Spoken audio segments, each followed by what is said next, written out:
No hubo neutralidad. Bienvenidos. Hoy vamos a meternos de lleno en un tema complejo, la Guerra del Chaco.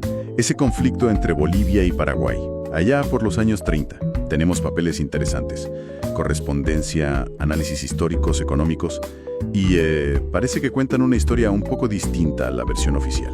Exacto. La idea hoy es ver cómo Argentina, que dijo ser neutral, terminó dando un apoyo clave a Paraguay, apoyo material, militar, logístico. Sí. Tanto que al final, Bolivia no peleaba solo contra Paraguay, prácticamente peleaba contra dos. Justamente.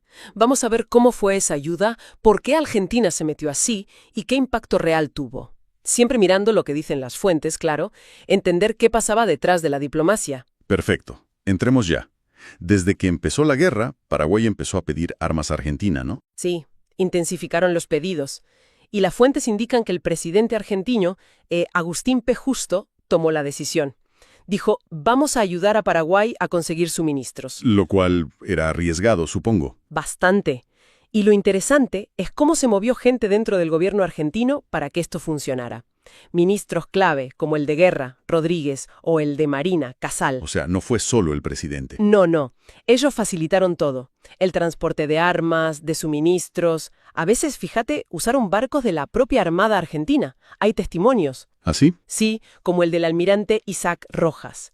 Él contó de entregas secretas de municiones a Paraguay, de noche cerca de Clorinda. Descargaban todo casi a escondidas. Vaya, o sea que estaba bien organizado. ¿Y la ayuda, qué tipo de ayuda era? ¿Solo armas? No, era muy variada. Armas y municiones, sí. A veces las compraban como si fueran para el ejército argentino, para disimular. ¡Qué truco! Pero también ropa. Hay una donación grande de tela caqui, por ejemplo. Tela. Sí, 20.000 metros. Un empresario, Carlos Gilner, la donó. Y también trigo y, muy importante, combustible. Claro, el combustible es vital.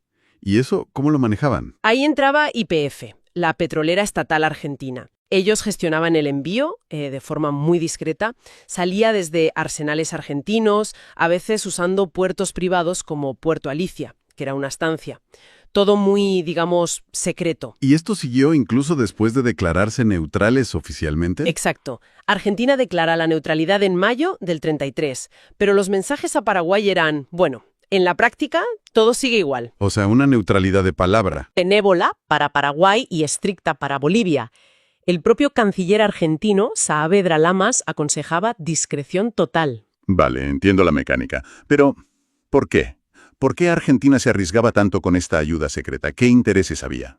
Bueno, ahí está el nudo de la cuestión. Las fuentes señalan una mezcla de motivos muy fuertes. Primero, un tema geoestratégico claro. A ver. Argentina no quería, bajo ningún concepto, que Bolivia consiguiera una salida soberana al río Paraguay. Tenían miedo de que eso cambiara el equilibrio de poder en la cuenca del Plata. ¿Competencia económica, quizás? Sí, y competencia petrolera, que podía amenazar a YPF. Además, pensaban que podía fortalecer a Brasil en la región. Hay registros de que el ministro de Guerra argentino le dijo directamente al embajador paraguayo: no podemos permitir que Bolivia salga al río. Tan directo fue. Y además de la estrategia, había intereses económicos más concretos. Sí, y muy poderosos. Empresas y particulares argentinos tenían muchísimas tierras e inversiones en el Chaco. Quebracho, ganado. La compañía más nombrada es Carlos Casado Ltda. La de Casado. Esa es conocida. Claro. Y aquí las conexiones son, bueno, muy directas.